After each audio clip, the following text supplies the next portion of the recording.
In this video, I want to make one more point about the position of the federal government. As I've said in previous videos, the government simply doesn't believe that they have to adhere to the one person, one vote standard that each state in this country is required to follow. And we maintain that that is a very dangerous, radical, and anti-constitutional position, because if we actually lose the rights of voters, equality, and appropriate and fair representation, then as a republic, we risk a lot of things unraveling. Now, what the federal government did is file two specific briefs, one back in December of 2009, and they filed another one in April. And interestingly, in over 70 pages of briefs, and then they had a number of different attachments and supporting exhibits and so forth.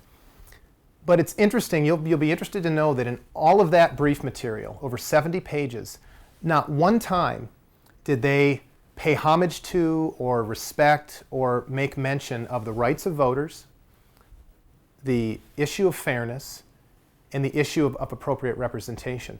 They took a very, as I've said, radical position and said that they basically don't have to adhere to any kind of standard or level of equality.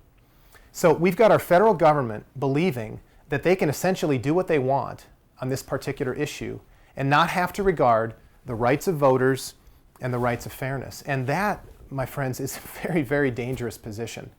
To say that you can not have to follow a level of equality that you're imposing on other people puts I believe our republic in serious, serious danger. So we hope that when the government has more opportunities to talk about this issue, that they will at least acknowledge that equality that we've held so dear in this country. And in fact, I want to make a point as well that there's a very distasteful part of our American history, and that is the issue of slavery. At the founding of this country, for issues of apportionment in terms of House representation, we counted slaves as 3/5 of a person. And isn't it interesting that in some of the inequality levels that we very clearly articulated in our briefs and in this case, and in fact, the three-judge panel in Mississippi asked us, both parties, both plaintiffs and defendants counsel, do you agree with and support the numbers that are being asserted here as it relates to the exhibits and population and representation? Both sides said yes.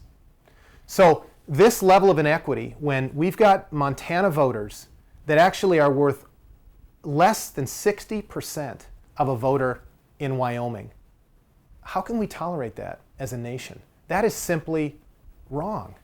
And for the government to assert their position is not something that we, the people, the government is there to represent us. We put people in positions of government. We vote them in so that they can represent us, so that we can have the protection of that life, liberty, property, pursuit of happiness. And the government should never be taking a position that's so extreme. So with that, we wrap up the government's position here, and we'll go to some other videos here, but I encourage you again to go to our website, apportionment.us. Thank you.